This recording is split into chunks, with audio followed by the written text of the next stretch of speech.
and he's locking them in his house. What? And, like, controlling every aspect of their lives, like telling them what to wear, telling them, like, when they can eat, and... You know who that sounds a lot like? Hugh Hefner. Except, big thing that R. Kelly's got that Hugh Hefner doesn't. Life. Brunch! Hit it, boys!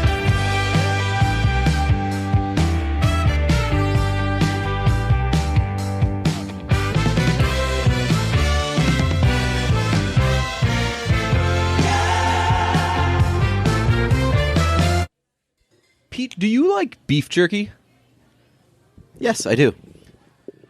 You thought that was like a setup to like a little fun read or something. It's not. I just didn't know if you liked beef jerky. Oh, yeah, no, I definitely We've never like discussed beef that before. No. Beef jerky is like Why a would very... we? I don't know. I think It's not a thing that comes up normally.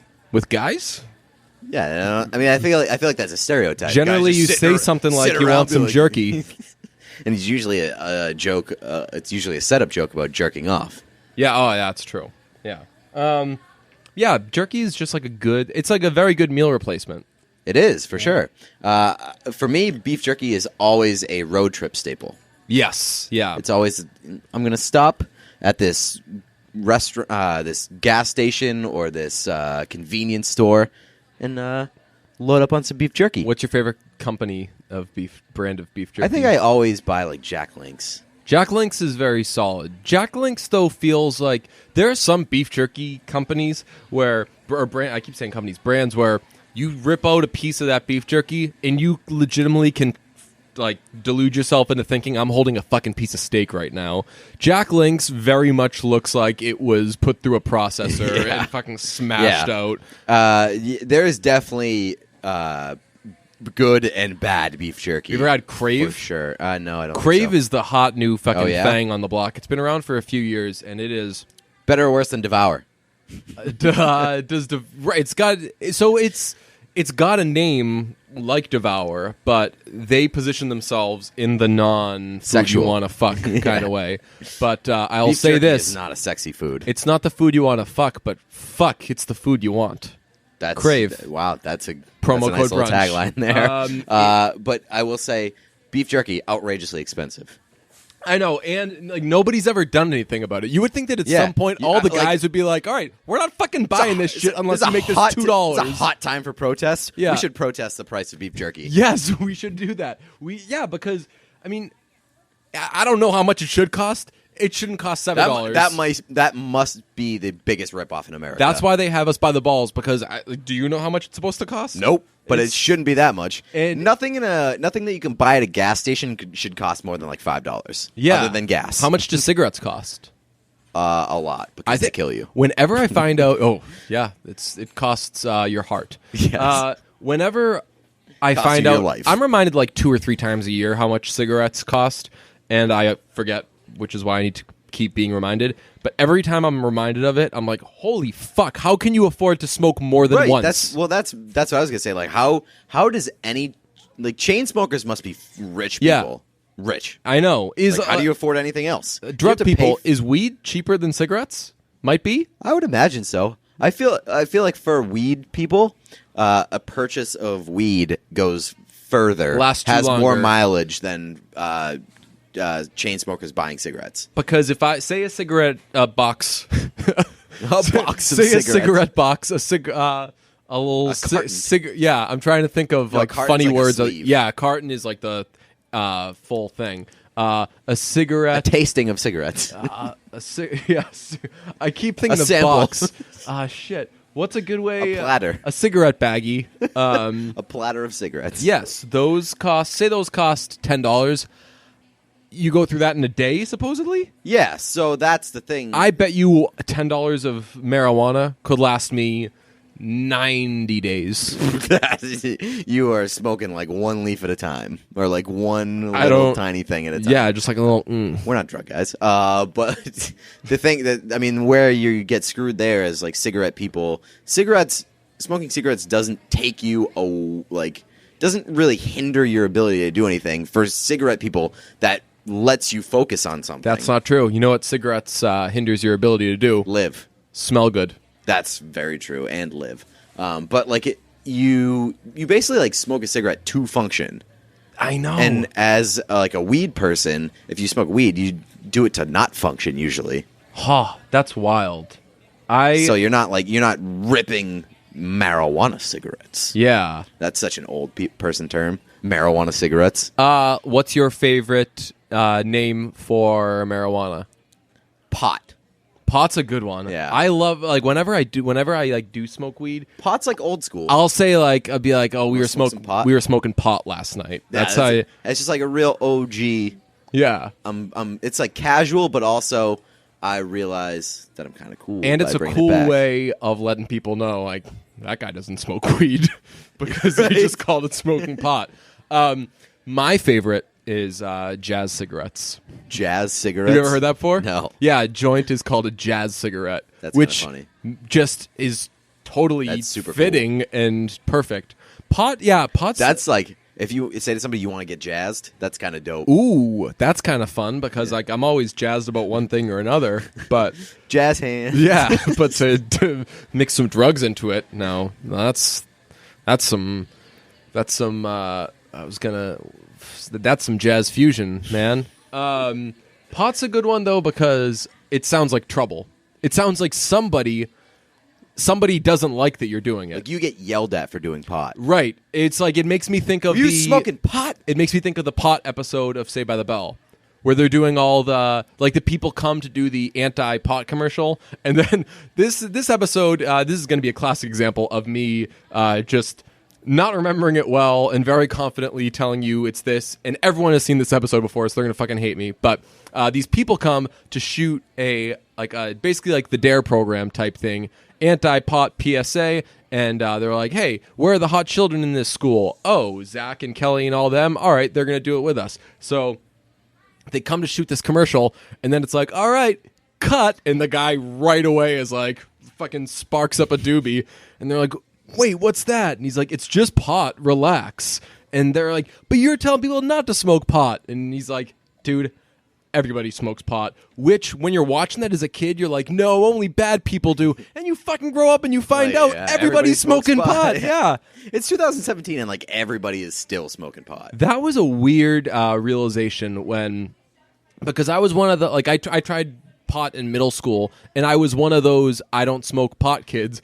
And eventually the tide kind of turns and you realize you're like, oh wait, so that means I'm a fucking loser, huh? It's like you're in the minority if you're not smoking pot. Right, and the well-behaved, going to Harvard kids smoke pot. And I feel like a rite of passage for growing up is realizing that normal adults, like parents and shit like that, have vices. They occasionally and, smoke pot. Yeah. And they love it. Yeah. We were talking about how cigarettes kill you. Hugh Hefner died. Let's name some other dead people. Go ahead. Floor is yours. Wade Boggs. Rest in peace. Richard Nixon. Is Richard Nixon dead? I don't know. I think we came out the gate with 2 alive people. No, I'm pretty Quick. sure we'd see Richard Nixon if he was alive. Like at some point, I would have seen him in. Yeah, he died in 1994. Get off me. Yeah, Okay. I didn't. No, you said he was alive. No, I said let's name some dead people. Yeah, I know. And then you when I said Richard Nixon, you looked at me and I was like, oh wait, fuck. Well, that's more like me just kind of wondering, is he dead? Yeah. But, okay. So that made me think. You made me second guess myself. Michael Jackson. He died on my birthday. That son of a bitch. Oh, that's brutal. Farrah Fawcett. Also died on my birthday. That's daughter of a bitch. Marilyn Monroe. Yes. Did you know that Hugh Hefner is being buried next to her? Really? Yes. I don't fucking care about sparking some rumors. I really don't care about Hugh Hefner, by the way. I don't really care about Marilyn Monroe either. Marilyn Monroe was, she was fine for her day. That was like how that was like the picture of hot. Yeah, and she fucked JFK, who was a premature ejaculator. That's right. Through the grapevine. R.I.P. Rick Pitino. Yes, exactly. Timely reference. I'm surprised, speaking of Hugh Hefner, I'm surprised that it hasn't created more of a stir and think pieces on being like, is Hugh Hefner problematic? I know. Everybody was, especially I was talking to my barber about that today. I think that shit came out in the 60s. Yeah. Nobody was like, this isn't cool. Isn't that nuts? I know. For somebody who just really pushed the envelope and went hard on this and this new thing, nobody was like, huh, I wonder if that's not okay. And everybody just accepted that guy as being like, that dude just really loves vagina and is just going to surround himself with it forever and marry like a bunch of girls. Roald Dahl is a dead person. Is that the author? Yeah, he wrote the BFG and then he DI. That's a weird book to pick out of the Roald Dahl. James and the Giant Peach, maybe. Did he write that like as well? Spaghetti and Meatball. I mean, I think the big one is Charlie and the Chocolate Factory. That was that him? Yeah. I was just about to say no. I think that was written by Willy Wonka. But Whomst wrote Charlie and I think you're right. I think it was Roald Dahl. Yeah, that was his big I think one. that's the biggest one. But more notably, for the purposes of this conversation, Roald Dahl died. When did he die? After 1964, because that's when Charlie and the Chocolate Factory came out. Really rounding it down. Yeah. You know who else is dead? Who? Paul Walker. Paul Walker is dead. I was going to say that, but then I was like, let's keep it to people who are good at shit. Let's see. Let me see. Roald Dahl died in 1990, so I don't remember that. I was never alive for Roald Dahl. That's nuts. Fuck. Pressure's on. We need to think of some more dead people. George Martin died within the last few years. Is it the Beatles guy? Beatles producer, yeah. Okay. He's dead. George R.R. Martin, who is the Game of Thrones author of the Fire and Ice books. He's alive. Dead? But he might as well be dead because he hasn't written the final book yet. I'll tell you, that scene they're just moving in on Logan without Lucky, him. when the prisoners are waiting for the next fucking... What is it? Game of Thrones. Yes. Yeah. I make so many jokes about those being other things that I go to say Game of Thrones and I have Harry Potter on the tip of my tongue. Did you know John Hamm is going to be in Star Wars? Really? Yes. Couldn't fit inside any of the fucking Juju suits, and because his dick was too big. He's actually Boba Fett. Really? Yeah. Well, that's because his Boba Fett. His Boba don't fit. Yeah. His Boa Constrictor don't fit. Yeah. Really, that was a fucking stretch. I'm sorry. You know what's not dead? What? This podcast. We're on CLNS Media, the app, so go download it. And also, find us on iTunes and give us a review. You want to hit we have one review since last Friday, and it is by KCB219. A good podcast, says that person. 5 stars. DJ and Pete are so good. They even make ad reads entertaining. And I'm such a big fan that I somehow got a cold at the same time DJ did. In parentheses, don't worry, I'm a girl, so I'm fine. Loving the season 3 look. Awesome. Shouts to one of our main Bruntouchables, I forget which one it was, who said that they got a cold, and the listeners, not necessarily all the hosts, but the listeners were very invested in the cold storyline and how cold is a bad name for a cold. And this person casually referred to it as the cold. I like the cold way better. If you stick a cold the before an ailment, it makes it way more serious. Exactly. If you start it with the or end it with plague, then you're in business. Or like an Ia, like you're real fucked if it's. Or just basically name any part of the world. If you say like I have the Massachusetts cold, like fuck, shit, yikes. You can't go to Canada or something like anything sounds worse with the in front of it. It's I have the cancer. Yes. Yeah. Actually, sometimes it's like funnier. You know what's fucked? I got the AIDS. You know what's fucked? Like I think that because I make jokes about everything, that's like my fucking Chandler Bing mechanism. I think that if I ever got like a serious disease, I would just never be taking it seriously and always making jokes, and I'd be that guy, everybody uncomfortable, and you guys would be so and I'd be thinking like, see, it's okay, like I'm making jokes like, hey, can you get me that? I get it myself, but my cancer hurts, and like I'd be laughing, and you guys would be like shit, dude, this like guy's DJ dying. is not doing this guy well. might be dying. He's got cancer. His those jokes aren't as funny as they were before. When something like that happens, it makes the other person wonder. It's like, is he making jokes about it because like he realizes that is he's he dying? not recognizing it? Yeah. Does he realize that he's dying and he's just kind of like trying to make it easier on everybody else? When right. In reality, you're making it 10 times harder than everybody else. And I'm sure that there would be kind of a discussion of, all right, these jokes are also kind of lame. Do we have to laugh at them just because he's sick? Because when he's healthy, if he says something that's not funny, we'll say to him, do better. So, I don't know. That's my little encouragement, where if I ever get sick and become a freak who makes jokes about it, God forbid, say that's not funny. Although, no matter what happens to me, I insist that immediately jokes about me once I'm dead. Oh, yeah. Absolutely. It's weird how much we've talked about our own deaths. Yeah. Like, I've come to realize... I don't know what took me so long. Like, you deeply, deeply want to die in a plane crash. No, I definitely don't. You don't? Definitely do not. Definitely do not. But you're obsessed with it. You're fixated on it. It's my biggest fear. Oh, so that's why... It's for sure my biggest fear. Huh. Dying in a plane crash is 100% my biggest fear, and that's why I'm almost convinced that it's going to happen. So that's why. So you're doing what I'm saying. Like when you're on a plane, I might crash, as well make a joke freaking, about it. When you're on a plane, instead of freaking out, you're like, "Hey, what if we die?" And I'm like, "That's not the funniest."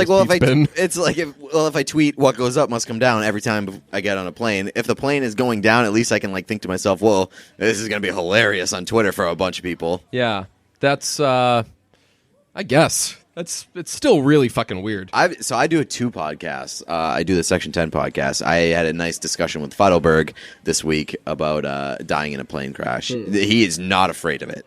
Not afraid at all. If Feidelberg were afraid of anything, he'd be dead by now. You know? That's the most fearless fucking guy in the world. You know how old people sometimes, like, at the end of their rope, they're kind of just like, I'm ready to die. Yeah. I've lived a good life. I've lived a long life. Like, my husband died years ago. There's no real reason for me to be around anymore. Feidelberg is that at 28 years old or something like that. Yeah, and I don't know. I mean, I've only known him as a person in his late 20s. I wouldn't guess that he was ever any other way. No, he said that he joked like in high school he was on a plane with his baseball team, and there was some serious issues in the air, and they dropped like a significant amount out of the air, and he just yelled like, "Take it down!" Oh my god! Yeah, as like a 16-year-old. Yeah. So yeah, there's some issues there. Jesus. But yeah, no, for sure, that's my biggest fear is dying in a plane crash. I think I'm such a control freak that like. If I die in a car crash, I have a say about it. Right. Like, up until the end. Like, I can try to steer out of it or whatever. If a plane is falling out of the sky, there's nothing I can fucking do about it. Yeah. Well, I feel like a lot of deaths are ultimately, out of your hands, you know? Yes, but if you feel like you have some semblance of... I can maybe get out of this. So you'd rather do something that leads to your death than be in a situation. I would rather fight until like the very last second of my life to like preserve my life, rather than just like come to grips with the fact that I'm falling out of the sky. See, I'm afraid of that because people always say like, you know, when you're like to save your child, or like if your life's on the line, suddenly you get this other gear that you can access and you get this superhuman strength. I'm positive I don't have that. I'm positive. No, I don't think that I have that either, but like I would rather feel like I can do something about it. Like a lot of people's biggest fear is dying in a house fire or something like that, dying in a fire or drowning. I think that those two would be better because at least you can fight claw until you passed out. Yeah, exactly. I think that if I were in one of those situations where it's like I either have to push something off me last second or I have to jump to something, and it's one of those things where your adrenaline kind of carries you, I think that I would die finding out that I'm disappointed that I didn't have that. Your last moment of life would just be like, I didn't have that. Yeah, like. So it's like I got to jump from this building to the next, and it's just like 1 foot more than a normal jump. Like as I'd be falling, I'd be like, "Oh, are you fucking kidding me? I'm such a disappointment. Oh, I couldn't do that. Shit, that'd be my death." But just kidding. That's not going to be our death. Our death is going to be. It's all going to be a team effort. We're all going to go down at the same time. We got some crazy people with a lot of crazy weapons in their hands right now. So, shouts out the Rocket Man and Piss Boy pants. You fixed me beer, and I could not be more impressed with you. You were very distracted through the first 20 or so minutes of this podcast. Licking... Because you were literally just licking the side of a glass like an absolute savage. Yeah. I was kind of having a moment with this. And the best part is, there's still another half to lick. So this is like I'm the fucking child who my mom just made cookies, and I'm licking the fucking the spoons. Yeah. That's the fucking best. By the way, oh, absolutely. You know, be the worst invention. I was always afraid when I was a kid that they would come up with an invention that's like, here you can beat the dough, and it makes it so none of it's wasted. I was so afraid of that because if that ever came along, you don't get to fucking... Yeah. There was always so much fucking shit on there. As a child, I think that's like one of the first moments that I realized that like my mom really loves me. It's like when she gives me the what is it called? The thing that you stir it with? I don't know. It's the beater? Beater, yeah. Beater. Yeah, the beater, yeah. Good guys. See, we don't even know that word. We had an electric one as a kid, and there was two of them, and it just like they spin. Oh, in yeah. this little rotation thing. Great advantage to that is you get two of them. Yeah. And so when my mom gave me those, I was like, oh yeah, this lady loves me. Yeah. One time when I was in college, I was like, I'm going to make cookies. And that's not something that any person in college should say. It was during like a break or something. It was during like a winter break or something where there's not as many people back there, and it was just like me and like two of my roommates in the apartment, and like the town was basically empty. It was like the day before everyone would come back to go to New Year's parties, and we were like, let's make some fucking cookies, man. And we just like made enough.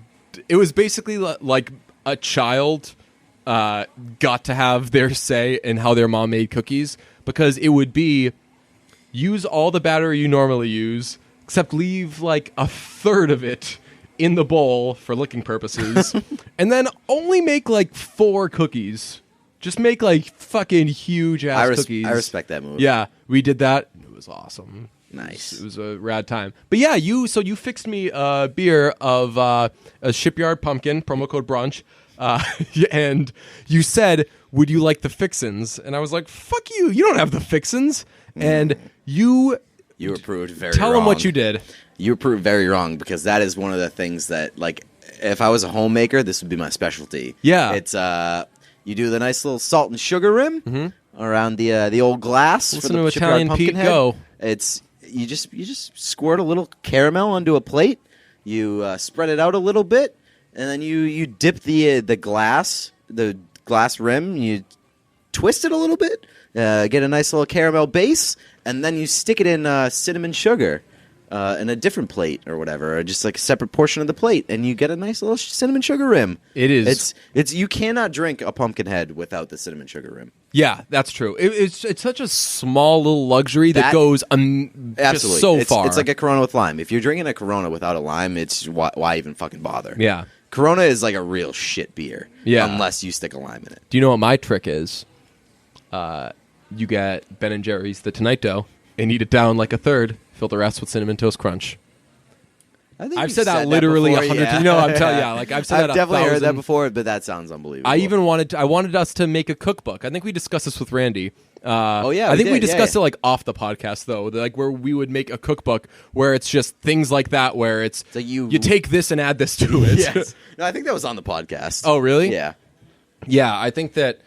Oh man, that's a good idea though. We should consider doing that. We should do a cooking show on YouTube. We should. It'd be better than Bill Belichick's. Valentine came out this week. The Haim video from the studio shot by, what's his name? Paul Thomas Anderson? Yes. Yeah. And they're apparently all best friends now because I was he's just doing going to say, like, is he fucking all of them? Because he is involved with everything that they've done. Did you see what's coming out next? Yes, the Little of Your Love video, who yes. also directed by Paul Thomas Anderson. And it, first of all, I'd have to look it up.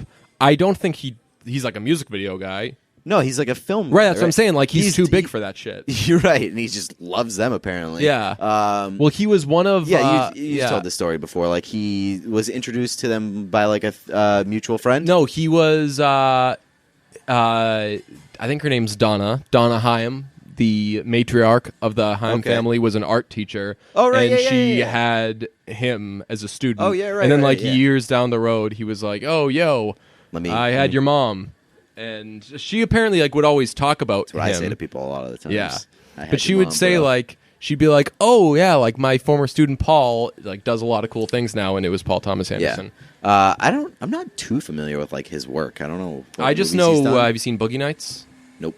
I've seen that. Okay. It's one of those movies That's where like Heather Graham. That's like a is, real classic that everybody loves. I know that. Yeah, I but it's haven't seen it. Mark Wahlberg, and I'm not interested. it's just it's just one of those movies where But- Heather Graham is naked a lot.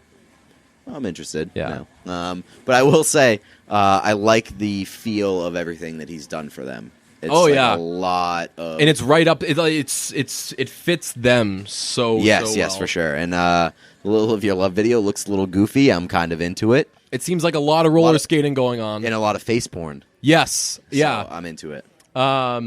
Valentine is a lot of face porn. They're doing a lot of face porn stuff recently. They just did that Stylist magazine. Oh, that was shoot, awesome. And it's they did goofy portraits, Yeah. and they all came out awesome. And I think we've discussed this, but our plan is to blow some of those photos up and put them on the wall. For sure, absolutely. Yeah, they. I made a couple gifts out of Valentine. I sent you one today. You forced them a little And- bit. Yeah, I You was just picked random parts of the video that they really don't have any significance. no, the one about me muting the haters, that was a good one. Yeah, it was just SD making bass face. She makes bass face for a second and then kind of leans back and then just does a sassy little shimmy, and it's very much I'm It's doing subtle. my thing. But I love the Alana one where she's just looking straight ahead, expressionless. I feel like that's and her then 80% of the she time. cracks the smallest little smile. I think that's the fun. I watched that 1,000 times. I feel like that's her in a nutshell, where she's just out of it, and then she's. yeah.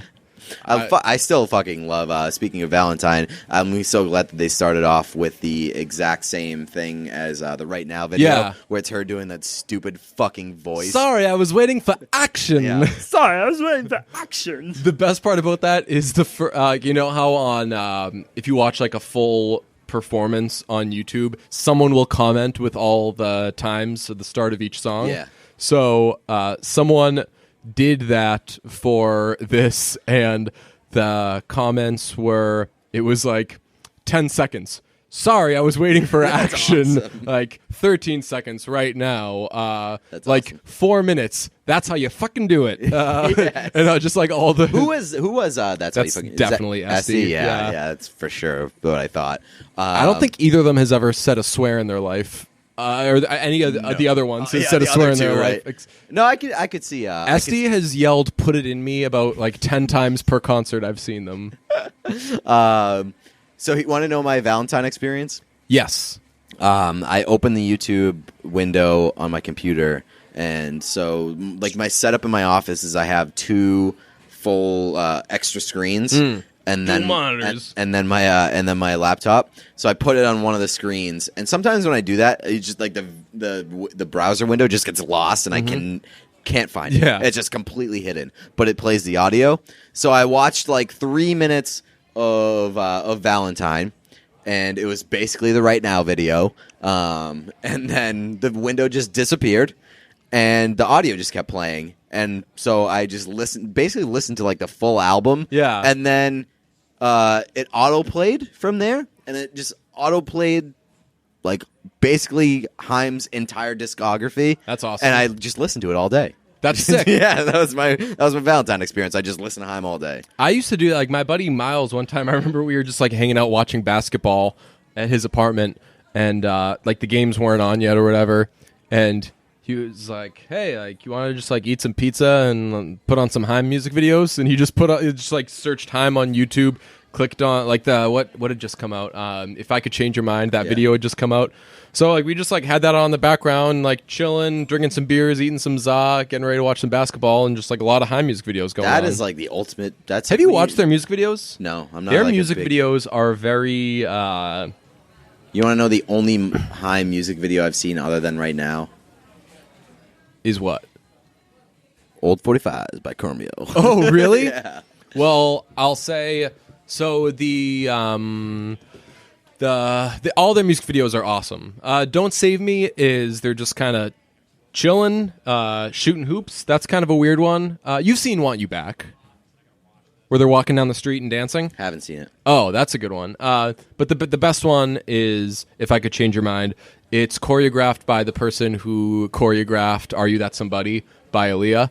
Those iconic crotch grabbing dance moves. And it's just like got just like a very throwback feel. The lights are just like a lot of reds, a lot of blacks. It's really, really cool. The either Falling or Forever, they're like in the jungle, and it is, I don't like to use this word, it is like the sexiest thing you'll watch in your life. Interesting. Yeah. Does My Song 5 have a music video? It does not. I was trying to imagine what that might It would just look be like. black. Because that is the weirdest, most difficult song to describe, but I've recently come around on that being just like, I never was into it, and now after, I think like it took me seeing it a few times live to really, really appreciate it, because that song has a lot of anger and like emotion behind it. So now when I hear it, I'm like, fuck yeah. And that's a song where, I mean, generally there's always a lot going on that stage. You're looking at a lot of people. Yeah.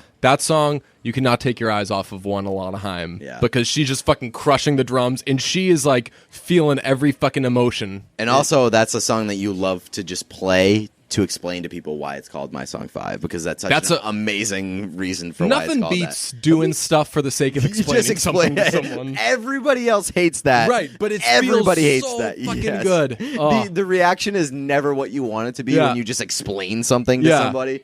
But just in case you guys were wondering, that song's called My Song 5 because they made it in GarageBand, and when you open up a track in GarageBand, it says My Song, and that was their fifth available file. Yeah. So they just decided to keep My Song 5. Yeah. When they started putting out the 280 character tweets, I tweeted like, good news.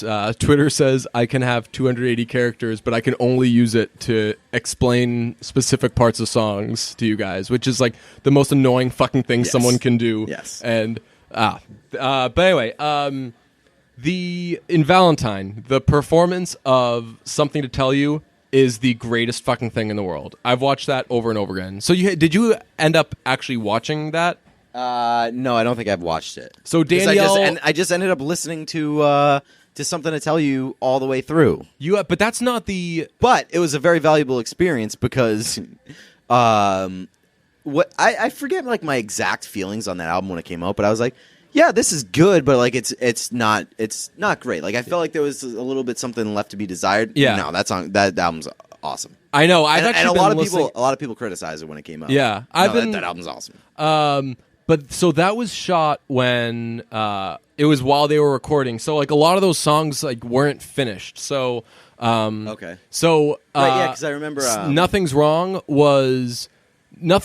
They changed it a little bit on the album version, and I don't like the album version as much. I liked how they played it at Lollapalooza, and that's how they play it in this. Okay. So what Valentine was they were like working out arrangements for songs, and Paul Thomas Anderson came in, I think, for like 1 or 2 days, and was like play these songs live in the studio. So the video of them playing Something to Tell You in the studio is fucking awesome because it's just the four of them. It's Danielle on drums and singing, Alana on guitar, Esty on bass, and Ariel on like keys. And Danielle singing and playing that beat is awesome.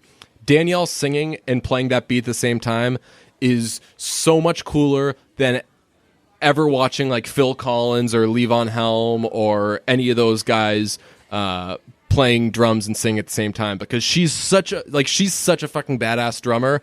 I like my body and my ankles would fucking fall apart trying to do any of that shit at the same time. It's so fucking impressive. I'm still not crazy about Right Now, but I need the drum portion of Right Now at the end. I need that injected right into my bloodstream. It's I know. Fucking incredible. And when Esty walks over to the drums at that part, like I still remember the first time I watched that, where it's like, we talked about they're this, gonna do some shit. The video version of that song is way better than I totally agree. than the album version. She she walks over and like picks up the drumstick and she does like a little fucking twirl of like, And she's like, let's fucking here, do right, this. like here it fucking comes.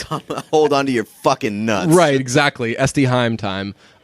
Yeah, so that's awesome. And then I would really encourage you to go back and watch the actual videos of them. And then the video of them doing Nothing's Wrong, there's like a track of Danielle, or there's like a shot of Danielle tracking the drums, and then she's also with the three of them playing guitar and singing.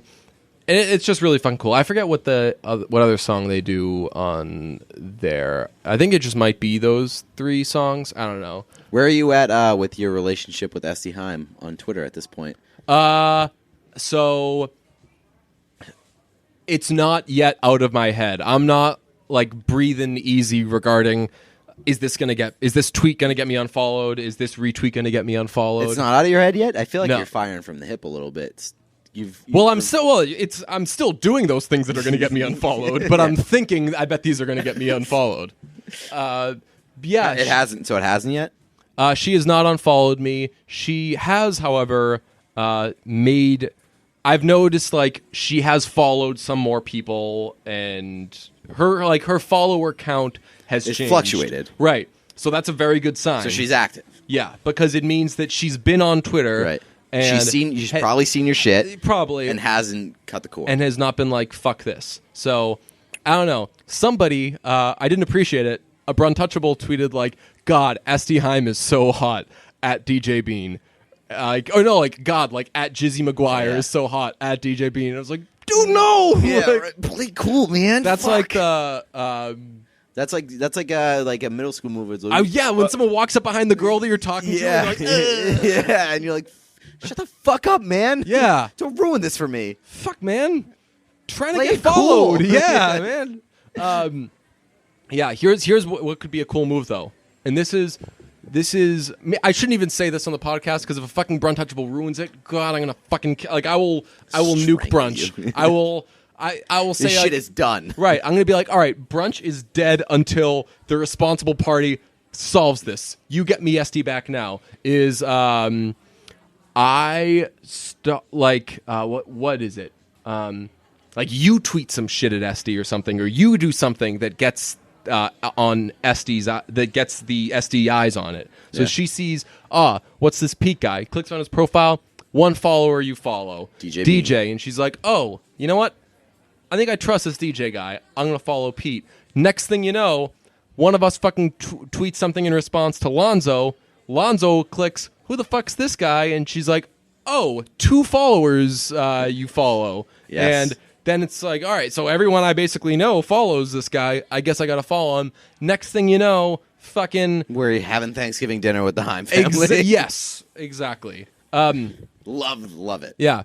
But I don't know, like I've obviously thought about like shooting her a DM and being like, hey, do you want to come on our podcast? But Not yet. But it's I've not the right time yet. Right, and I mean, I've done that with people I actually know, and I've felt annoying when I've done Oh, it. yeah. I've Yeah. bugged Retta a I few times hate about doing it, that. and if she's working, or even like if we text Lena and we're like, Yeah. "Hey, come on," and she's like, "I'm busy this week," you feel fucking bad because Yeah. you're like, why did I even fucking ask? Like Right. she's got shit going on. Why am I fucking bugging her? She's way above her pay grade Right. at this point. We don't have a pay grade because we Yeah. basically do this shit for free. Although this was fun the other day, we texted Lena. We were like, "Hey, you around this week?"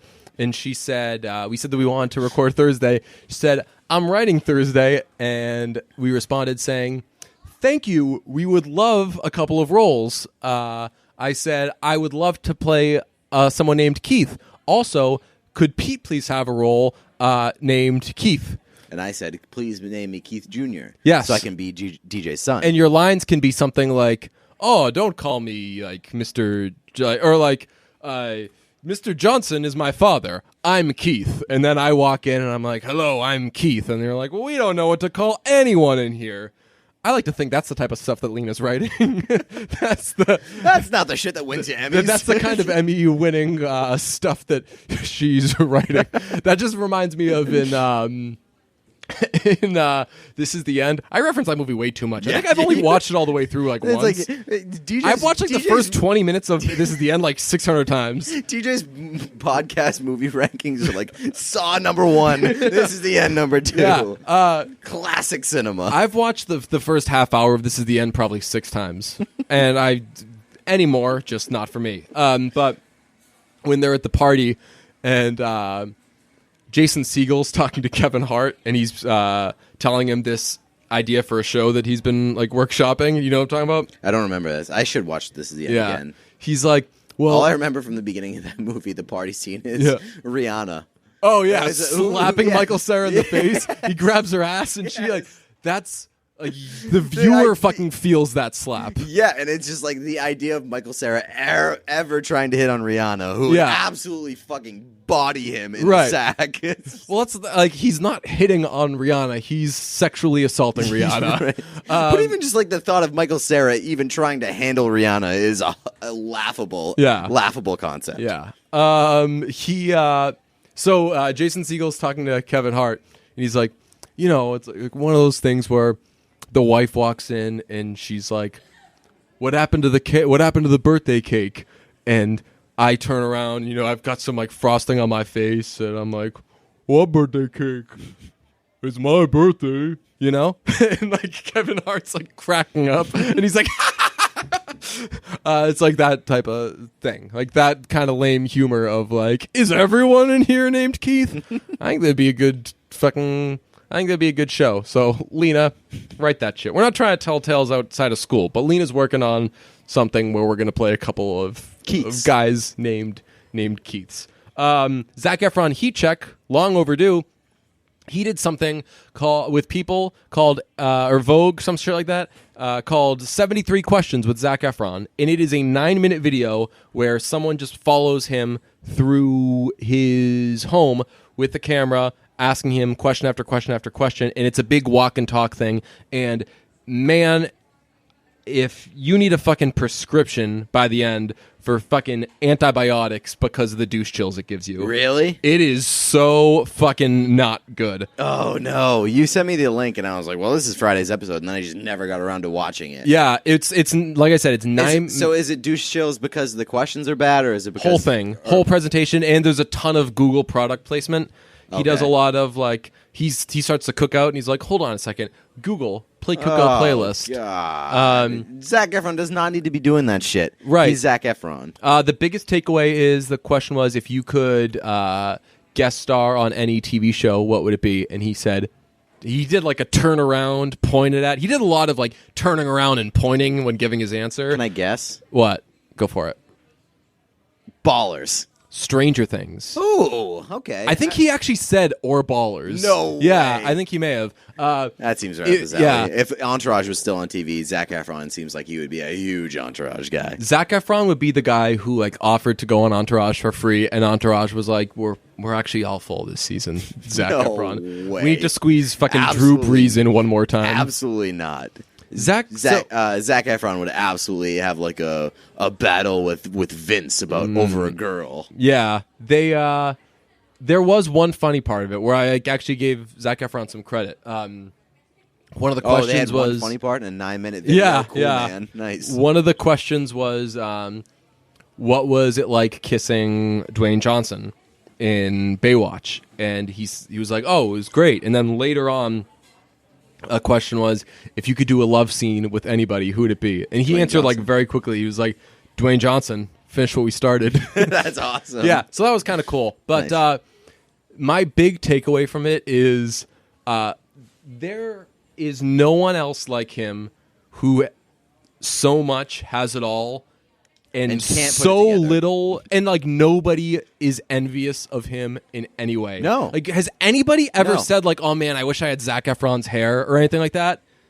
Nothing. I feel like if somebody was going to say something like you that, say his body, but body's something that you can do if you want. Right. It's just like how much you want it. It's a little, well, not necessarily. It's tangible versus intangible. It's not attainable, like, because a lot of it has to do with like genes and shit like that. Yeah. And I mean, like, if you're gonna work out like fucking 4 hours a day, right?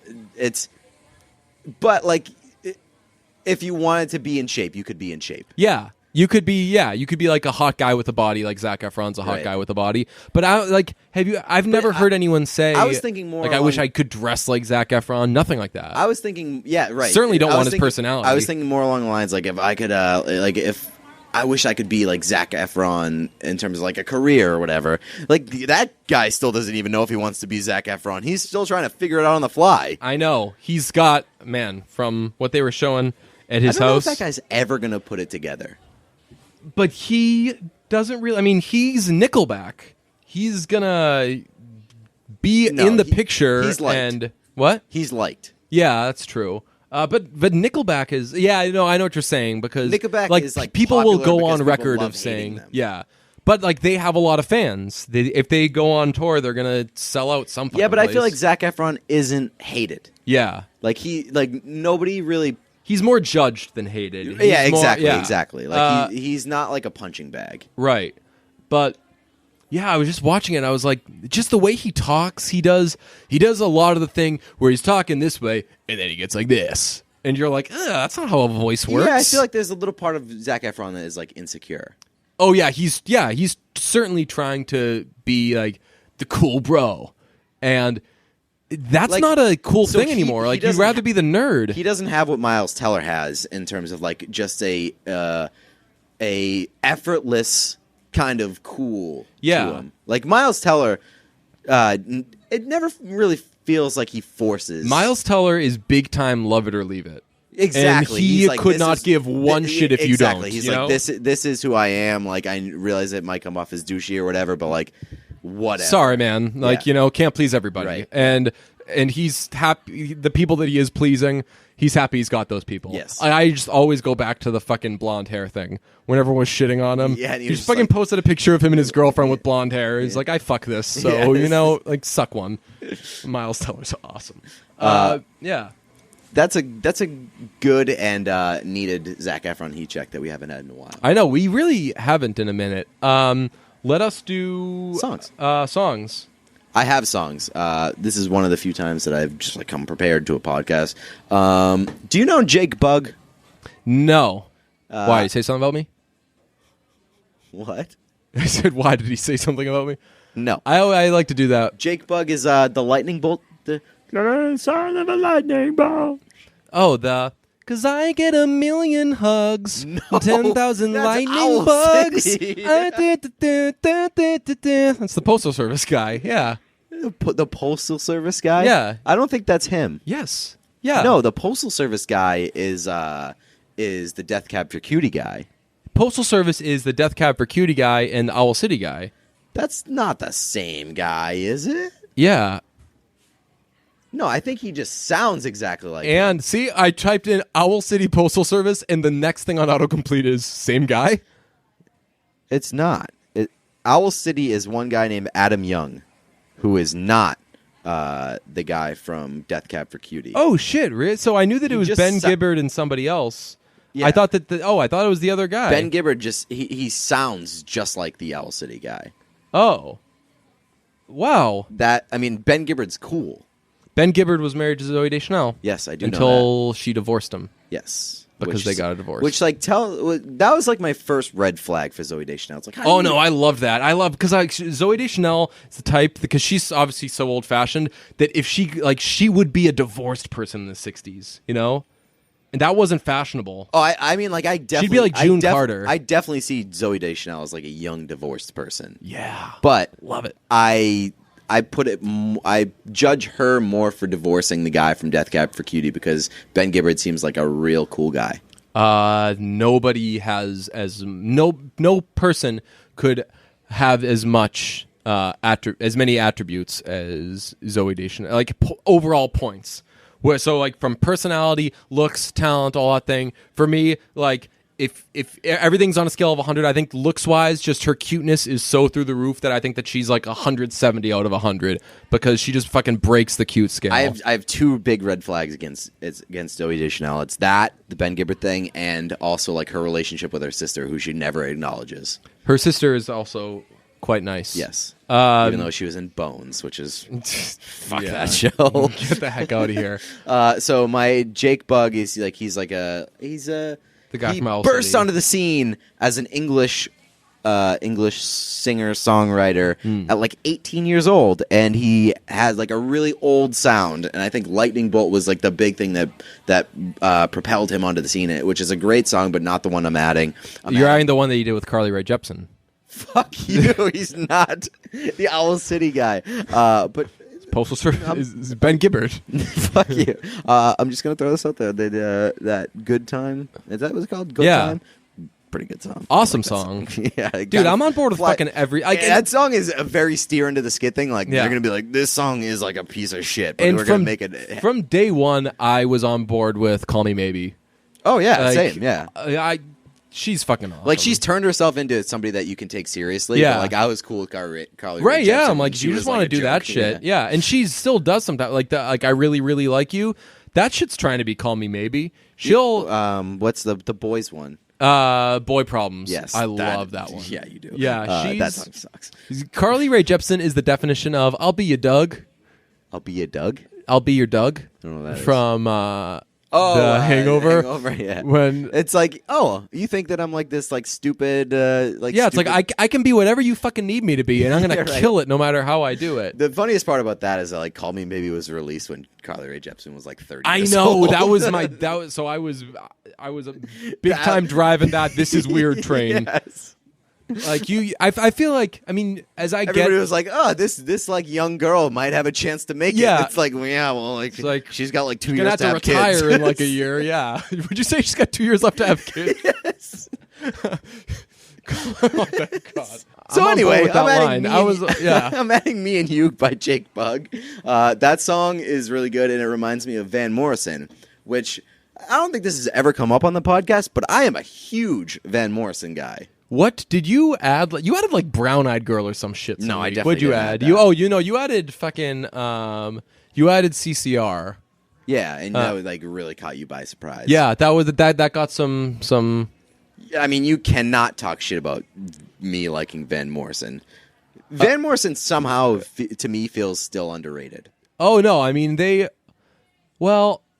underrated, yes, in that they're not like like when you think of like 70s like good shit, they're not the first thing that comes to mind. They're not one of the first 20 things that comes to mind. Right, and I like to me Van Morrison is probably top 10 of my favorite. Wow. Of all So what are you adding by them?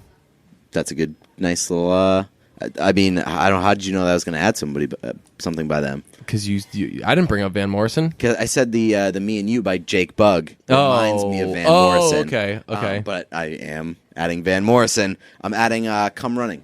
Okay. By Van Morrison. Running If You Call My Name. Moondance is probably in my top 5 favorite albums of all time. Well, Moondance, the actual song, is one of those. I was actually going to bring this up.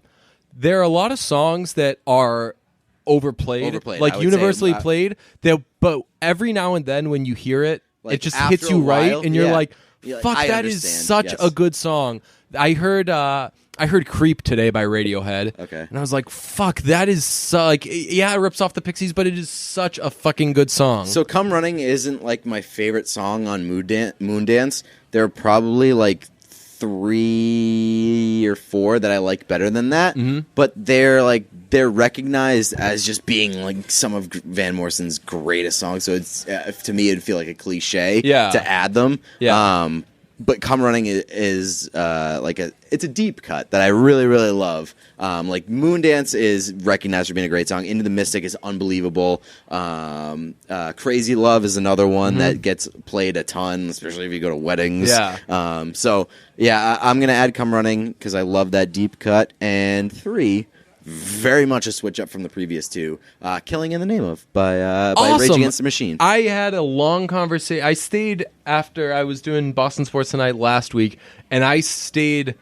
Like, I never get out of there right when the show ends. I always end up staying after and like shooting the shit with someone. I've been to CSN a few times. Yeah. Well, I did intern there for like 6 months. That place is like a real tough place to get out of. Right? Like, because, and not like, oh man, they're keeping me here. It's just like, I can't walk by these people without having conversations. It's a very relaxed atmosphere with like people that you want to talk to. Right. Yeah. So I, for some reason, had like a really long Michael Hawley and I were talking about Living Color, and it just turned into a big conversation about music, and we ended up talking for Cult of Personality, Living Color? Yes. Okay. Yeah.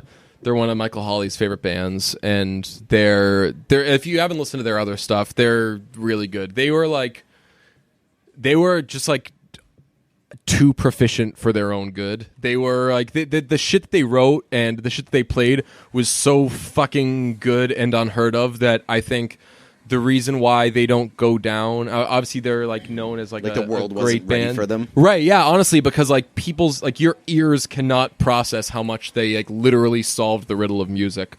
I remember I brought like a Living Color song to my guitar teacher when I was in like 7th grade or whatever, and you'd go in with like a CD or whatever, and he'd come up with some sort of lesson off that of like, all right, so this song is they're using this scale a lot, they're using these chords, I'm going to teach you how to play these chords, and then we'll learn how to play the song.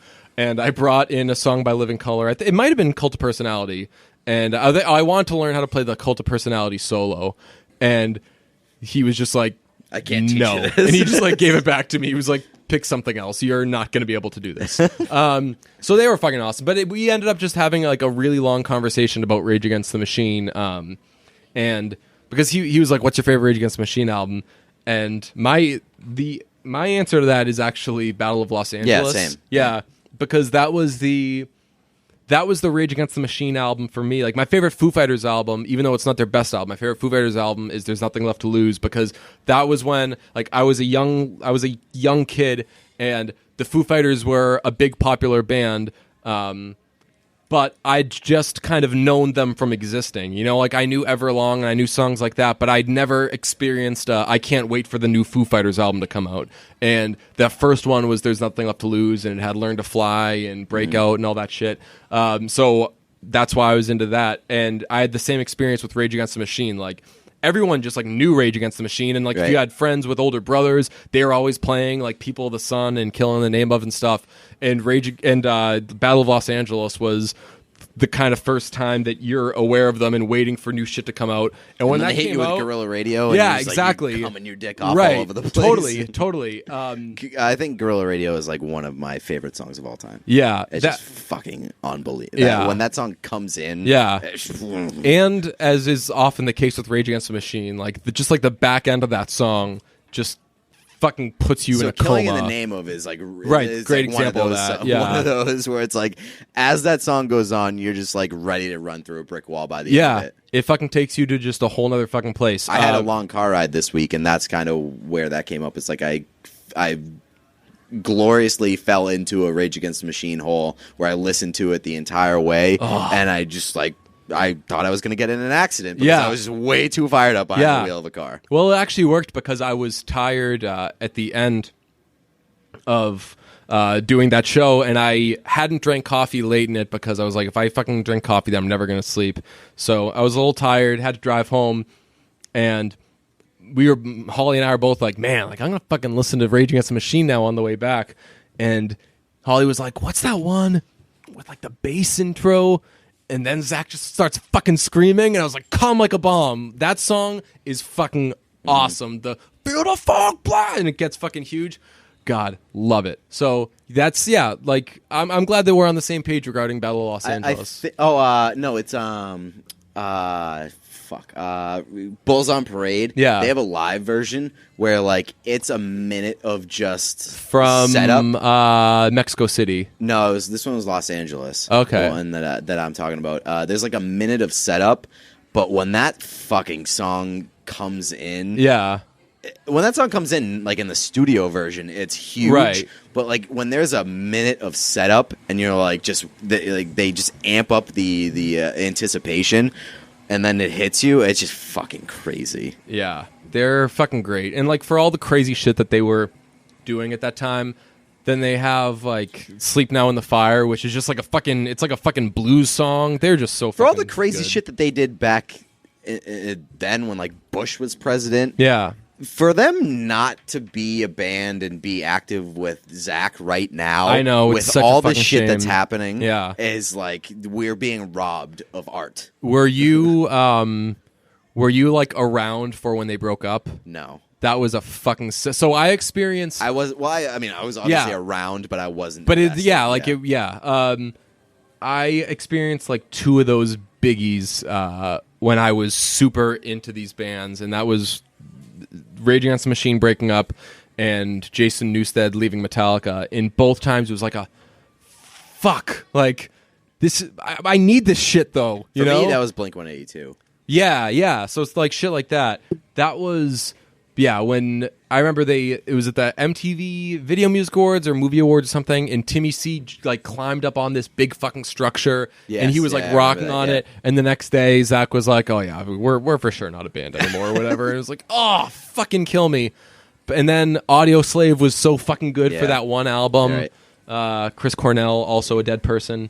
Fuck, man. I also have added a deep cut from a legend for my songs. I am adding Sleeping with the Television On by Billy Joel. It is off the album Glass Houses, and I don't know if I've ever heard that song. it's awesome. Okay. And I'm excited. it holds a very special place in my heart because Because you sleep with the television on? yes, I actually don't have a television in my room. Me neither. Yeah, That's I couldn't. That's a weird thing about. I feel like that's rare. I think people would expect us both to. I watch a lot of TV on my iPad in my bedroom. Yeah, I was gonna say like I'd love to say I don't do the screens in like the bedroom thing. Unfortunately, that's not true. Like I just fucking watch that shit till you fall asleep or check your phone or some shit like that. But I do know like you're not supposed to do that. You're not supposed to Fall asleep with the screen on. Yeah, or you're not supposed to have that shit in like your place of sleep. Okay. But you're not supposed to do a lot of fucking things. People can suck my dick. I just fucking licked a thing of caramel. Probably shouldn't have done that. So the first time I saw Billy Joel, you guys are so fucking lucky that you haven't gotten any of this. I know a lot about Billy Joel. Oh, yeah? I really fucking like Billy Joel. Billy Joel is like I bet people don't know this. Billy Joel is like my number one. Yeah, I knew that. Okay. Well, no, I mean, I think if I had to choose, it would be between, for you, I would guess Billy Joel or Fleetwood Mac. Yeah, like there's like they're the biggies for me, and like Paul McCartney. But Billy Joel, I don't fucking talk about all the time because it's almost like Billy Joel's like my wife, you know? Like he's just like always fucking there, you know? Like you talk about like, oh, crazy shit my friend did or whatever. It's like, oh, well, tell me some shit about Billy Joel. It's like, you really want me to tell you some shit about Billy Joel? Because once that door opens, now me and Billy Joel are part of your life. Speaking of Paul McCartney, I just like my brain just turned down a alleyway. But I was just thinking like when Paul McCartney dies, I'm just gonna be like that's gonna be a tough one. Well, for me, it's gonna be a tough one because I just don't give a shit. Right, About Paul McCartney. You're like, what's that tweet gonna look like? I'm just like thinking like I'm just not gonna care at all, and everybody's just gonna be fucking memorializing that guy forever. And I'm not trying to say that Paul McCartney sucks or that like right, but you just never did. Obviously influential and whatever, but I just don't give a shit about Paul McCartney. So when he dies, I'm gonna have to like turn off Twitter for a week. This makes me sound like the fucking asshole, like high schooler talking to the middle schooler, but I need to get into Paul McCartney. No, like I'm just telling you. There's gonna be a time in your life where I when you do, Paul McCartney. and it's gonna be fucking. It's gonna be great. You're gonna look back on these days and be like, I'm such an idiot. Right? Like that's. Oh god! I remember I was like, man, these are the days that you're like, go fuck yourself. You're not happy either, dick. You're only making me like pivot against Paul McCartney even harder. What's so cool about these days for you, fucking tool? Yeah, God. You know, I spoke to a class at UNH yesterday, and they were like, any questions? And a kid was like, why did you leave EEI? And I was like, they don't pay me. Right. I eventually, I was like, one, money, but I was like, I was like, you know, I was just there for a long time. I was there for 8 years, and you were there for 8 years, like including internships and shit like that. I interned after my junior year of college, and then I worked for them during my senior year, and then I did 6 years after that. But I was like, you guys don't know this because you haven't experienced it yet, but your life is just so segmented. You have 4 years of this, 4 years of that, 4 years of that. It's like eventually you're going to look back on your life and you classify it in basically like chapters. And like if you were in a library of your life, you will segment it in books that are just named like this era. Like for you, it's the WEI era. Yeah. Like there's portions of your life that just break up into periods. Yes. Whether it's like this person, this thing, anything. So I was explaining, I was like, everything is in kind of 4-year chunks. Mm-hmm. I was like, I was 6 years into the last part of my life, essentially, right? Like once you're out of college and you're just working, like that's the last part of your life. Yes. So I was like, I was just doing that, and I was like, I don't know, things got repetitive or whatever. I was like, but yeah, like you guys are going to experience this where you do something for longer than 4 years for the first time, and it's gonna be really depressing. And I was just like saying that not as a joke, and then I caught myself, and I was like, whoops. But I'm wearing a blazer, so hope I'm giving you some fun knowledge. So that's actually going to change what my second song is going to be, because Jukebox the Ghost actually has a song about this. It's called Adulthood, so I'm going to put that on. It's basically about that, how adulthood is the last part of your life. And it's a really, really good song. So I'm going to put that on there. Instead of, I was going to put Breakdown by Tom Petty, but I'm putting that there instead. But getting back to the Billy Joel thing, when I saw Billy Joel for the first time, I knew my shit about Billy Joel, and he played Sleeping with the Television On, and I did not know that song. Ooh. And I was like, wow, Billy Joel, you fucking got me. You showed me. And it's a great song. Glass Houses that's his like trying to be a rock star album. And we've talked about this, like Billy Joel has rock songs. He can write any type of song for all intents and purposes. He's not a fucking rock star. Well, I mean, he tried his damn best. He got drunk behind the wheel of a car, drove it to a house. Yep, like rock fucked star Christy shit. Brinkley for a long time, or married Christy Brinkley. He has like a lot of rock star qualities, just not the fucked image. what's her face, the girl from Friends, Joey's roommate. No way. Heidi Klum? Yeah, no, not Heidi Klum. It was the other one. One of the Rachel McPherson. Elle McPherson. Yeah. Billy Joel. He was at a hotel in I think Hawaii. And that guy is not good looking enough. I know. Wow. I know. Good for those very attractive women for going for talent or personality. I don't know which one. He must like he's got some. Maybe he got that pipe. I don't know. But he was. I think it was in Hawaii. He was playing in the hotel lobby because there's a piano there. Which is like, what a fucking dick move. I have a friend who does this too, and because he's bringing the acoustic guitar to a party. Yeah, but like, if you're Billy Joel and you're like, I can make this fucking thing do whatever I want to do. I have a friend named Dave who's like that, and he can get away with that because he's not like a fucking big name like Billy Joel. So if Billy Joel walks down and like sits down at the piano and a thing, it's like you're just fucking calling attention for everyone to be like, it's so cool that Billy Joel's doing this. No, man, relax. Yeah, my friend Dave's awesome at this. Like, were you trying to get noticed? Right, and make it big now? Like you're get a manager, you little bitch. Yeah, but like my friend Dave does shit like that. Where I was visiting him on Block Island, and we were like walking through. We were like walking down the street, and he was like, "Hold on, let's pop into here for a second." And we walked in, and it was just like this little hotel, and it had a piano, and he just like played like one like amazing song for like 1 minute, and was like, "Okay, let's go," and we just walked out. That's fucking awesome because it's you're unassuming, like nobody would ever expect it. Yeah, if Billy Joel walks into a place and there's a piano there, you're like, "Oh, let me guess, this guy's gonna play a fucking billion hits." yeah, right. Let me guess, a hit. So he was doing that. He was playing at the piano, and he says, "This is his version of the story." He looked up, and it was Whitney Houston, Elle McPherson, and Christy Brinkley. And he, quote-unquote, dated Elle McPherson for a couple months. And he's since been like, we weren't dating. We were just Billy fucking. Joel. Right, yeah, no, like, Fuck that guy. Yeah, he really wants to kind of have that rock star cologne on him.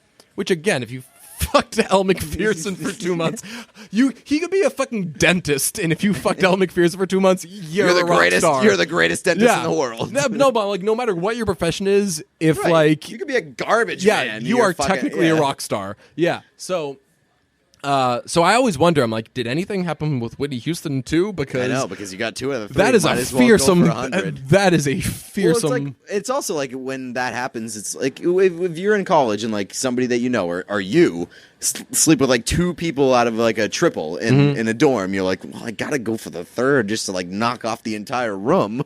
It's like if you see 3 of them lined up, you gotta go for Whitney Houston too to get the trifecta. But then well, that'd be a fucking murderer's row of a triple. Absolutely, but I'm just saying, like, if you have 2 out of 3, it doesn't matter what the final third is. You have to do it. There would be some sort of, you know, how 100%. certain states, a certain number of women aren't allowed to live in the same place because it's technically a brothel. Yes.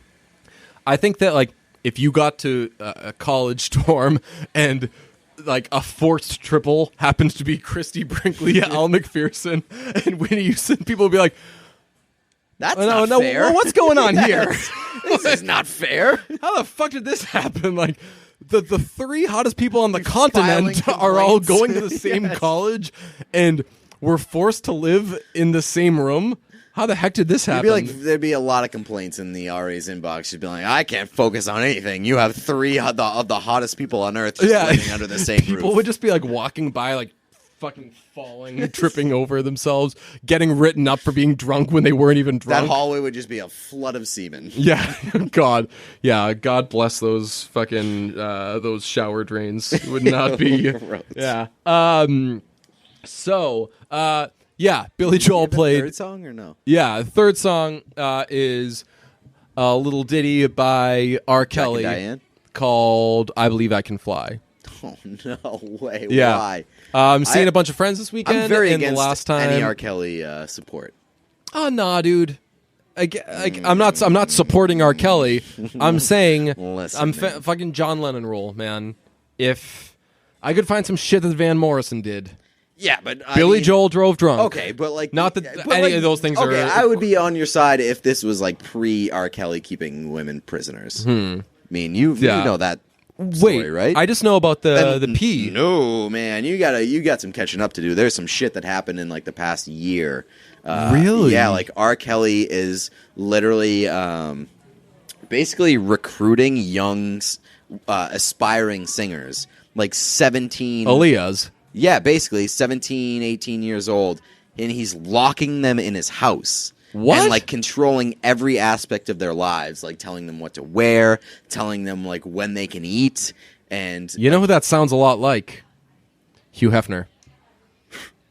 Except big thing that R. Kelly's got that Hugh Hefner doesn't. Life. I think it's okay to... I think that enough time has passed that we can make Hugh Hefner jokes. yeah, like it's been at least It's been like 12 10 hours. Yeah. That's like... I was kind of thrown for a loop by that, to be honest. And I remember when George Michael died, like, Kirk Minahan reached out to me like the next day and was like, "You don't actually fucking care about George Michael dying, do you?" And I was like, "Yeah, that sucks." And he was like, he raised a good point of like, we have this reaction when anybody dies of like, oh this no, is so like, sad. like when like in The Office, you know, when Ryan's like, oh, Smokey Robinson died, no one talked to me today, when like he didn't even die. Like it is that there is that kind of type of reaction where everyone has to fucking weigh in. Yeah. I mean, Like, like even what like, the fuck do I care about Hugh Hefner? right? Even if Hugh Hefner is for sure influential. Like, Yeah, cool, played man. a big role, but like, who's to say that you can't fucking joke about Hugh Hefner dying immediately? Right? Yeah. When someone, like It's somebody was like, why did he, like, what did he die of? And I was like, of looking the way Hugh Hefner's looked the last, like, fucking 20 years. That guy's been dead. Ha! And, like, no one laughed. But, that, like, those... again, as someone who wants you to make jokes about my dead ass the second I die, I think that it is quite all right. Although, I think that I'm doing a straw man argument here because you don't disagree with me. No. Yeah, just fucking make fun of him. Yeah, whatever. Hey, Hugh Hefner, rest in peace, since now you're dead. You know what is coming back on TV soon? What?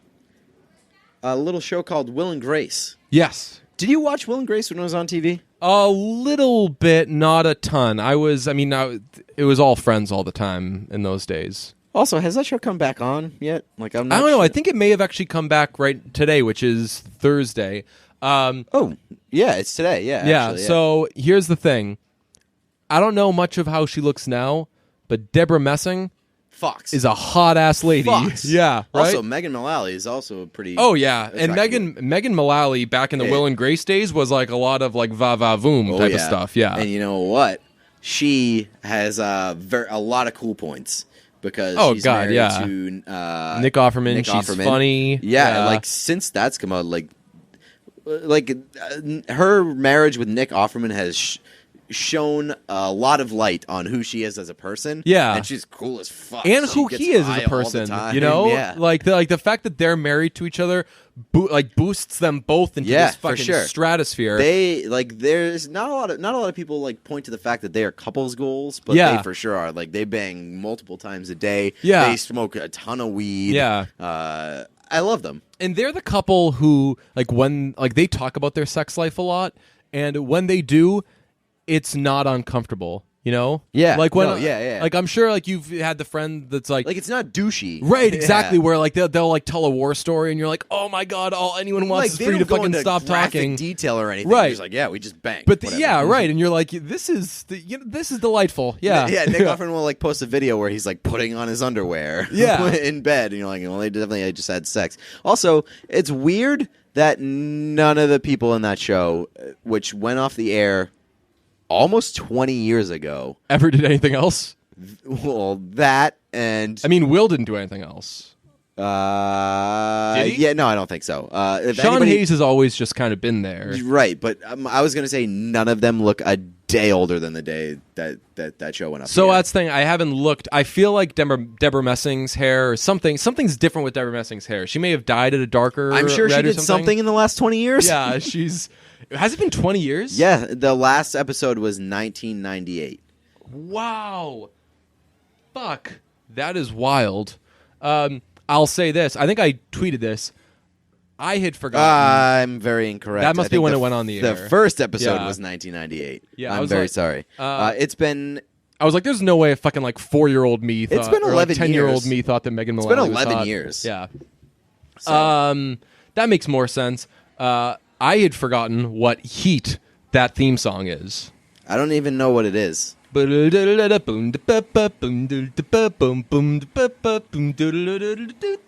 yeah, now I do know. Yeah. I should but it's still not as fire as our theme song. Not as fire as ours. Not as fire as Everybody Loves Raymond. Nope. Not as fire as Vice Principals. I love the Everybody Loves Raymond. I feel like Everybody Loves Raymond went through a few stages of themes. Yeah. I love the one where it's like a conveyor belt. Oh, yeah. That's a great one. Because everybody loves Raymond. Yes. We bring up Will and Grace because we decided before recording this episode that we're getting on the Will and Grace train. Yeah, we're going to be talking about how this week's Will and Grace was. What happened on Will and Grace? Because that seems that's a show that I was never fully into. I'd watched it, but I was never fully invested in Will and Grace. But we can just pick this up. I didn't fucking watch those religiously, but I know what's going on. Right? Yeah, I know the general gist. Yeah, I know my way around Will and Grace. But that's the thing about sitcoms is that the best sitcoms you can just jump right in. Yeah, like Friends. It's great to have a little basis on the characters, but you can jump in whenever you want. Right. You just got to be 60% homophobic, and then you are ready to go. For Will and Grace.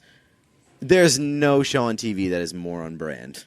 Yeah, we would be people are gonna say you guys would be Will and Grace guys, and you know what? You're fucking right because we are Will. We wouldn't be because we are. Yes. So we are fucking Will and Grace guys. We're not Will and Grace guys. We are just Will and Grace. Let's do a cool game because we don't know Will and Grace well enough.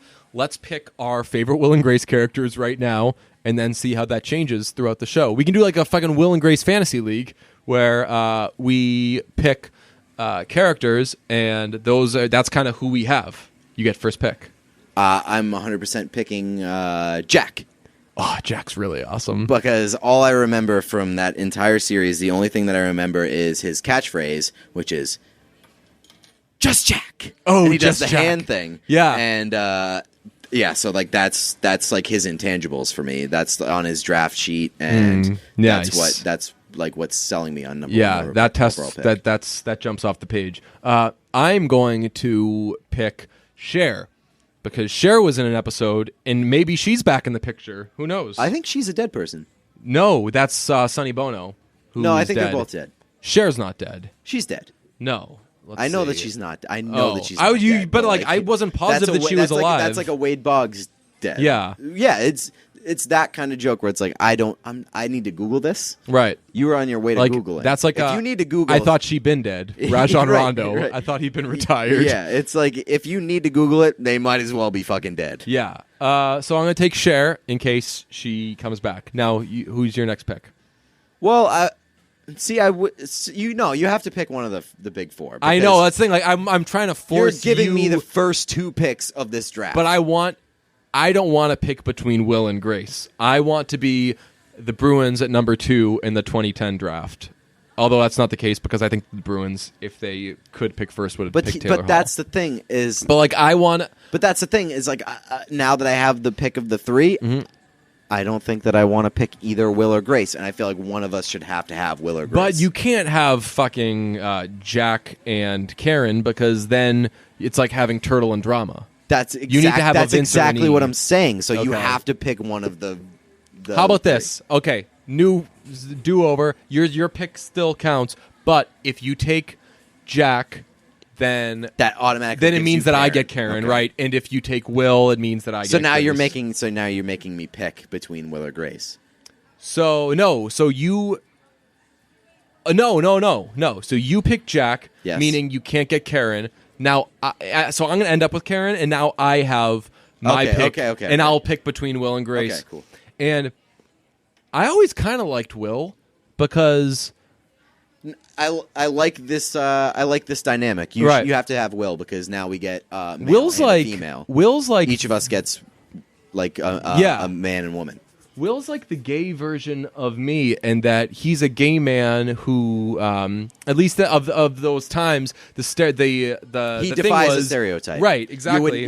And I'm the straight. So he was the gay man who acted straight, and I'm the straight man. Unfortunately, I'm the straight man who acts gay. So like in like the 90s and early 2000s when the show came out, the stereotype of gay people was always like the very flamboyant, gay flamboyant, person, lisp, shit like that. Yeah, where like that was what gay people were perceived as. So then like when you put Will on TV, he's like he's Right. generally straight laced, Oscar, right? you know? and so like it takes you aback, when Right. he's gay, Yeah. So yeah, I like that about him. Yeah, that show really was. We're gonna go back and Before watch its old time. episodes and be like, "Wait, this was a very offensive show." but It can't be offensive if it like but I'm saying like because when you're absolutely right. When you look back in hindsight, you're like, "Wow, they kind of like it was in on Master TV of None, at the same time where Friends was Friends like was gay just yet? fucking cleaning up on Yeah. those gay jokes." I think that's why like NBC put Will and Grace on because they're like that was we like, need something to so fucking that- balance this that's out. NBC's. But I have a black friend. Yes, yeah, but we have a Will and a Grace. gay show. Yes, that is. I think that you're actually onto something. Yeah, they're like, oh no, We can't be homophobic. Yes. We have Will and Grace. not with Will. Do you see? He doesn't even listen to show tunes. What a progressive show we are. So I think after all that talk, I got to take my guy Will. Okay, But so I have Grace and Yeah. Jack. So you have Grace and Jack. I have Will and Karen. I feel like you'd be projected to beat me every week. I think so too. Yeah, because Grace, I think Grace Well- is like the star of the show. Yeah, but Grace does a lot of dumb shit. Grace from does what I do a lot of remember. dumb shit. Yeah, Like and like Will, she dates a gay guy for a long time. Yeah, Will keeps her in line. For Fucking a lot dummy. Of the show. I think Yeah. I remember that being like a very central theme of the show. Is like she fucks up a lot, and Yeah. Will is always there to correct her and steer her in the right. Well, path. again, you know what? Actually, now I got to take back some of the credit that we gave to Master of None because we were saying how cool it is that the straight man in Master of None is played by a gay black woman. Yes. Will and Grace, the straight man, was played by a gay man, yeah. which that's as progressive as you could be back I then. know. Like It was the show before its time. right? Like the show would have been canceled if like he was like Chinese or something like that. They'd be like, look, we can only have one thing that isn't fucking white man. So to summarize, we're big Will and Grace guys now. Huge. I have Grace and Jack. That's my team. DJ's team is Will and Karen. And Cher. And Cher, absolutely. One thing that we wanted to talk about this episode as well, Instagram. We had a nice little Instagram conversation earlier this week. Yes. And it's something that's come up a few times between us. Yeah. There's a certain behavior on Instagram that really gets under our skin. It doesn't get under my skin. It just, you notice it every time. You notice it, and we share it, and we have to laugh and have to. And I think I'm sure I doing? commit it sometimes too. So it's basically this. I think everybody commits it at to some extent, but there are some people that go really overboard with it. And so what we're talking about is forcing some bullshit ass caption for the sake of posting a picture where you've got it going on.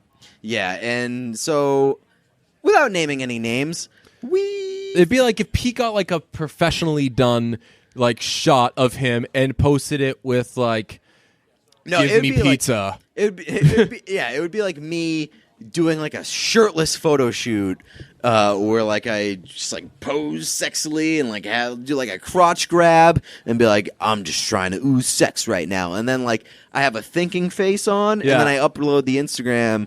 And my caption I wonder is like, if Kings of Leon's coming out with a new album sometime. Yeah, like thinking about if my fantasy team, thinking about if I should start Tom Brady or Joe Flacco this week. Yes. It's like, you really forcing that one. You just want us to look at your abs and in the whore for likes. I don't have I notice it every time. I don't have a problem with it. Yeah, like, so I don't have a problem with it because I'm one of the people that sees through that bullshit. Everybody sees through it, and you know it as you're doing it. Like, as someone who's done it, I know when I'm doing it. For like a lot of women do that. I know a lot of guys do that. I'm not trying to be sexist here, but like a lot of women do it, and like a lot of Instagram. The one that do prompted it. This conversation was a guy. So. Yes, so it goes both ways, but.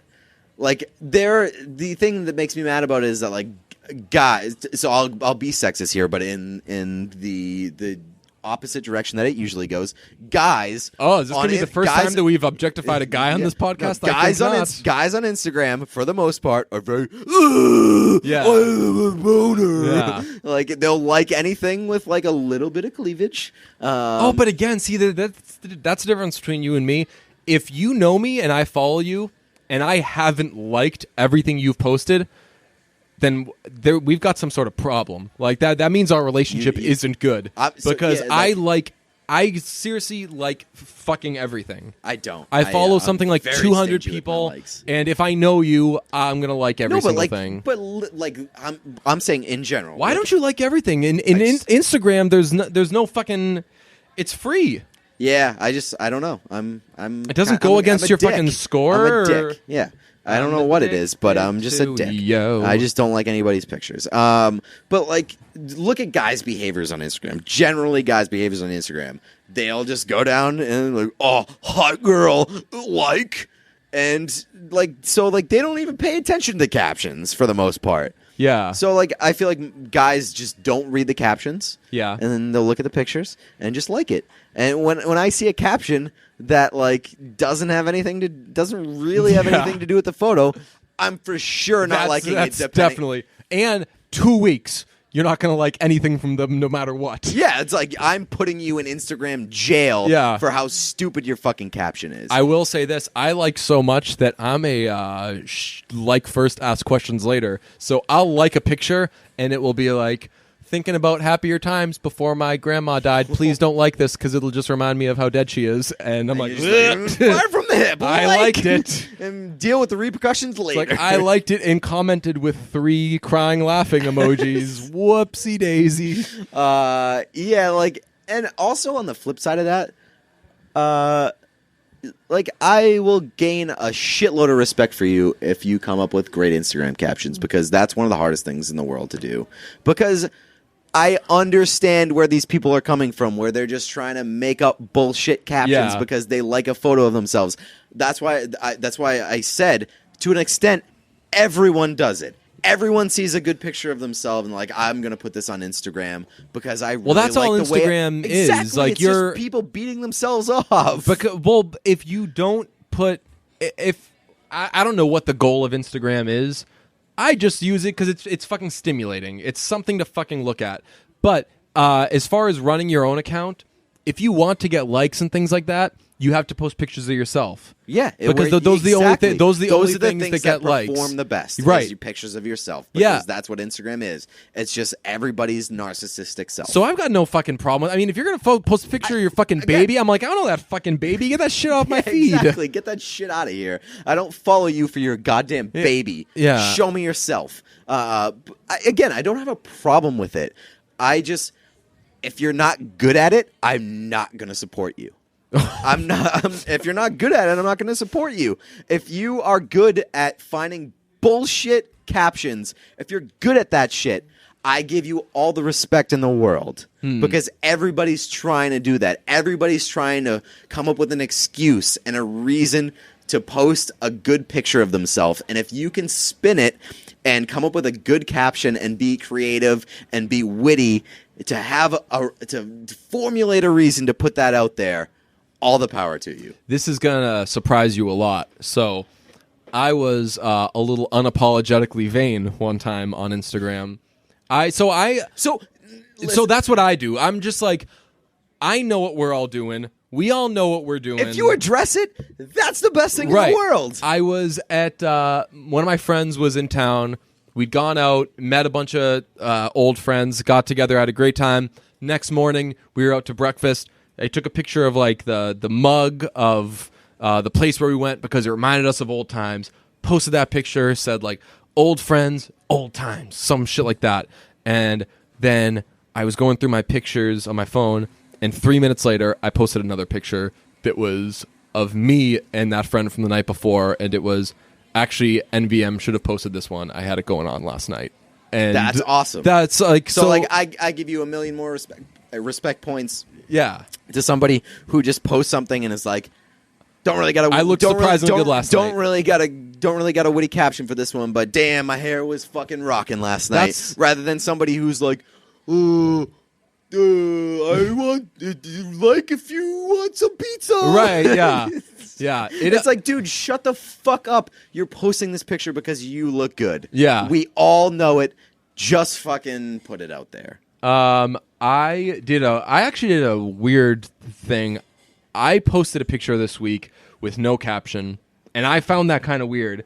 Yeah, and after I posted, I was like, dude, you got to say something. And then I was like, no, I'm gonna leave it alone. And when I was scrolling through and like that came up in my thing, I was like, that looks fucking weird. It's like me and two friends, and like I look like $1 million, and like it's you got to say something, man. It's less weird to be like, I don't have a caption for this. Yeah, and just make that your caption. Yeah, rather than just posting without a caption. Yeah, that's a weird one, and I think that it didn't get a lot of likes because I think people are like, man, you gonna say something? Right, exactly. And I so like for those people who force it and like really reach for Instagram captions, I feel like their fear is that like, shit, I'm trying not to come off as douchey. Mm-hmm. And like the douchiest thing you can do is to fucking force the hell out of it.